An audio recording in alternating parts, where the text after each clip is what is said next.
Hello mga minahal kong kaibigan followers, good evening. Sana nasa magandang kalagayan kayo. Nandito naman ako mangungulit sa inyo. Magdasal tayo ha. Maraming salamat. Sa ngalan sa Ama at sa Anak at sa Espiritu Santo. Amen. Panginoon kong Kristong makapangyarihan sa lahat.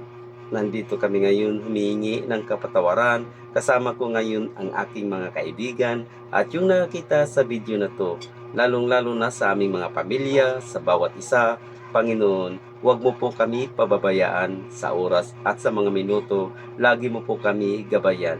Tulungan mo po kami makapagdulot ng aliw at ginhawa sa may mga sakit at sa mga malalapit ng sumakabilang buhay.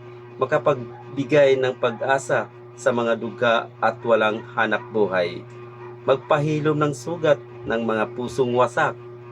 Makikiisa sa pagkilos ng mga inaapi at pati na din ang mga pusong naligaw ng landas. Panginoon, ikaw lang talaga ang aming pag-asa dahil ikaw lang ang may kakayahang lumutas sa mga inaakay naming problema. Panginoon, maraming salamat sa walang sawang suporta sa amin. Amen. Sa ngalan sa Ama at sa Anak at sa Espiritu Santo. Amen. Bye-bye mga minahal kong kaibigan followers. Good night. Salamat.